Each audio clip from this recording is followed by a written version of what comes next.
Hola, buenas tardes. Bueno, voy a hablar de este cuadro. Primero voy a tomar un mate, a ver si me ocurren ideas con el mate.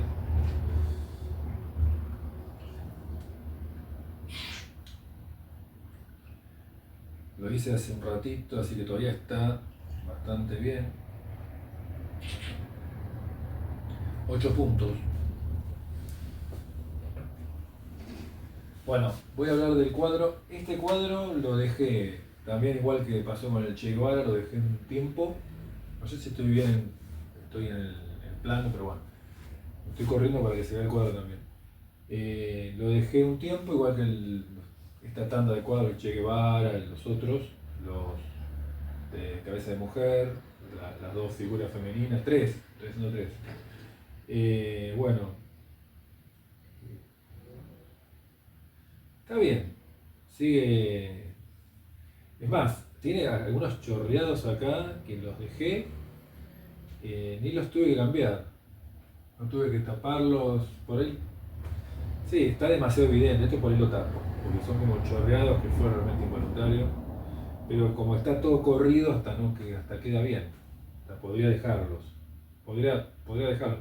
Debe ser la primera vez que voy a dejar unas gotas cae así chorreando si las dejo. Pero bueno, voy a ver. Por ahí no, por ahí las tapo. Por ahí lo hago ahora. En un rato lo hago. Voy a tapar esto que bueno, que es lo que salta que me molesta. Acá también hay otra. Bueno, eso sí lo voy a tapar ahora. Después, ¿qué otra cosa más se puede decir? Bueno, no. Está bien, la firma quedó ahí, quedó bien. No me molesta.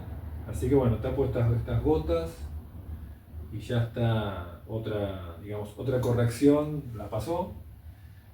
Otra vez ahora le voy a dar vuelta y ya la tercera corrección, le pongo el barniz, le saco fotos. Tengo que comprar la tela del lienzo de algodón, porque después tengo todo. Tengo la cola vinílica y tengo el talco. No es talco, no estoy usando talco, estoy usando tiza tiza molida. El talco es muy finito, entonces uso tiza, que es un poco más gruesita, le da una textura más parecida a lo que yo quiero, que tiene una textura que después yo agarra mejor, queda como una lija la tela que yo preparo. Queda como una lija la lija más fina sería, ¿no? Una lija gruesa. Y entonces agarra bien el acrílico y cualquier cosa. Queda parecido a la textura de un pizarrón. Así que, es más, podría usar la tela tranquilamente con tizas. Podría hacerlo. Lo que pasa es que el problema de la tiza es que yo por eso no usé mucho tiza prácticamente, o carbonilla, es que después hay que fijarla, hay que ponerle vidrio porque eso se va cayendo, porque eso, la tiza o la carbonilla tiene la tecnología prehistórica, ¿no? O sea, una superficie rugosa y una piedra blanda de color. Y bueno, es eso. Y bueno, hay el color que se desprende y se queda atrapada por la pared rugosa. Es realmente una técnica prehistórica. Eh, digamos, tiene sus problemas, tiene sus cosas buenas. Estoy hablando al final de pintura, bueno, digamos, técnica pictórica. Tiene sus cosas buenas si el soporte es bueno, porque es muy importante el soporte. Por ejemplo, en la prehistoria, ¿por qué era bueno el soporte? Porque estaba escondido. Entonces era un soporte escondido, un soporte eterno porque era piedra, es piedra, escondido y piedra. Entonces, ¿escondido de qué? De la luz, porque la luz te va borrando los colores y todo, y escondido de los otros humanos, porque si está escondido no hay vandalismo, no hay destrucción, o vandalismo sería, por ejemplo, pintar arriba. Entonces ahí se modifica la pintura esa prehistórica sobre el muro. Un poco lo que pasa en los grafitis. Los grafitis tienen lo bueno, que uno lo ve, que sí o sí lo tiene que ver. Algunos son bellísimos. Lo malo es que es efímero porque va a haber otro que lo puede cambiar, que lo puede retocar, o sea, lo puede vandalizar. Porque está en la calle, entonces no tiene ninguna protección. Bueno, de hecho la serie Abstracta Pop tiene un ingrediente de grafitero muy importante, que yo hice un montón de revisión de graffiti por la zona, por La Plata, Buenos Aires, y me nutrí mucho de los grafitis hay mucho de graffiti en la abstracción que yo hago. Que un poco fue, bueno, hablando de la abstracción, acá se puede ver claro, este es un gran ejemplo de lo que estoy diciendo. Hay mucho graffiti, de hecho yo podría ser considerado un graffiti, o por lo menos de un estilo de graffiti. No es graffiti porque no está en un muro de la calle, pero tiene una técnica parecida al graffiti, así de abstracto, abstracto y caligráfico, ¿no?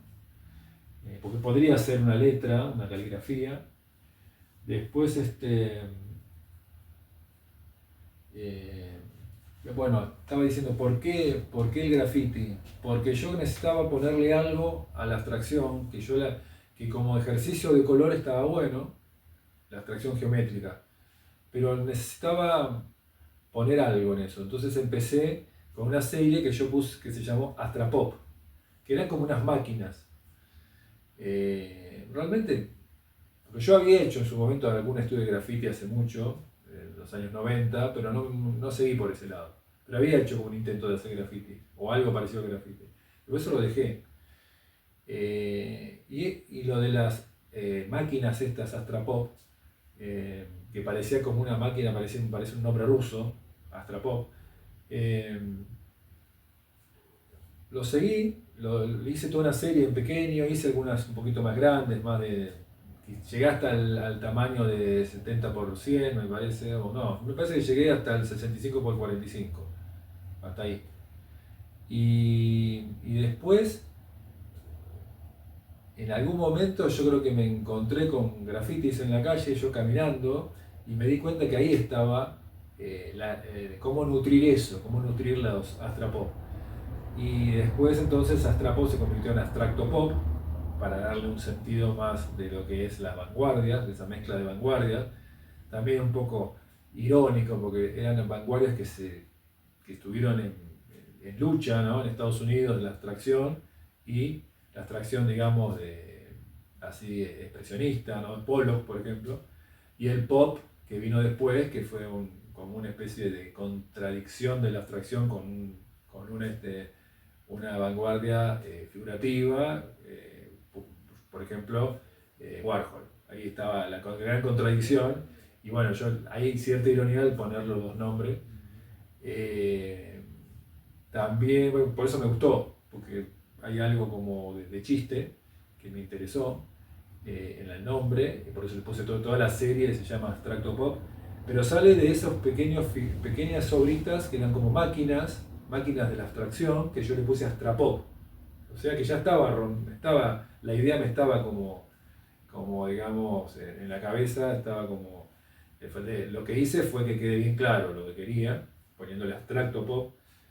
Y bueno, entonces, ¿cómo ingresa el graffiti en ese sentido? En decir, bueno, estas máquinas abstractas se parecía a cierto graffiti abstracto, entonces digo, bueno, el ingreso, todas las técnicas grafiteras, que son muy visibles, ¿no? Hay como una especie de forma de hacer graffiti, que casi es universal, porque hay grafitis muy parecidos en todo el mundo.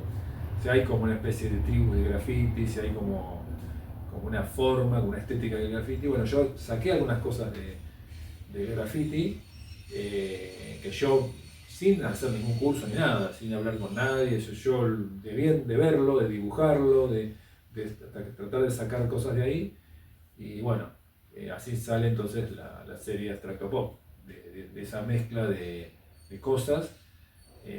Pero siempre estuvo el graffiti, porque no es que eso pasó, lo de estudiar el graffiti más o menos habrán sido, y yo ahora tendría que revisarlo, pero más o menos por el 2014 yo empecé a usar mucho el graffiti y a estudiarlo y a hacer estudios y fotos y dibujos, y después con el tiempo lo fui dejando, y ya como que lo fui masticando, ¿no? Remasticando, y bueno, después sale cosas así como esto, que son claramente de estética graffiti, pero a veces no, a veces hago otras cosas. No tiene por qué ser, digamos, solamente graffiti. Aparte, por ejemplo, y otra cosa más que voy a decir, estas nubecitas no son tanto del graffiti, sino de la gráfica, y de la gráfica quizás que se puede remontar a la gráfica japonesa. O sea, ese tipo digamos, de dibujo del vapor, dibujo del agua, que un poco también acá hago como el dibujo o la pintura de la mancha. Entonces hay dibujo del vapor, o del agua, o gotas, o nieve puede ser también, y el dibujo de la mancha de pintura. En este caso pintura, o sea, la pintura de la pintura. Así que hay un poco de... Pero ese tipo de resoluciones yo lo empiezo a ver en el graffiti, pero obviamente lo vi antes. No es que lo que nace en el graffiti, son técnicas del dibujo, de la gráfica, que se pueden ver justamente en las estampas japonesas, se ve claramente todo eso. Así que no es que solamente lo vi ahí y lo saqué de ahí, sino pero me sirvió. También otra cosa interesante del graffiti de la calle es que se hace un graffiti arriba del otro muchas veces no se llega a tapar la pared, entonces se hace uno arriba del otro y aparece uno y después aparece el de abajo. Bueno, eso yo lo trato de hacer cuando raspo la pintura, como si quisiera que aparezca una pintura de abajo, ¿no? O que fueran dos pinturas y una aparece de abajo y se empiezan como a pelear las pinturas. Bueno, un poco lo trato de hacer eso con la espátula. Que yo lo vi en la calle eso, pero me interesó. Obviamente que es imposible hacerlo, se podría hacer dos dibujos y que aparezca uno atrás, pero no es la idea, sino que digamos que eso de que pueda aparecer una pintura atrás de la otra pintura raspando, cosa que pasa en la calle, está insinuado solamente, no es que busco que pase eso, sino la insinuación de que si yo raspo la pintura aparece otra pintura abajo, aparece otro dibujo. ¿Y qué pasa cuando se mezclan esos dibujos? O esos diseños o esas ideas. Bueno, ahora sí corto porque me parece que quedó claro lo que quería decir, pero no quiero seguir hablando porque se va a hacer larguísimo el video. Para mí está bien, lo que sí va a corregir esas gotas que no me convencen, las corrijo. Y bueno, nos vemos en el próximo video.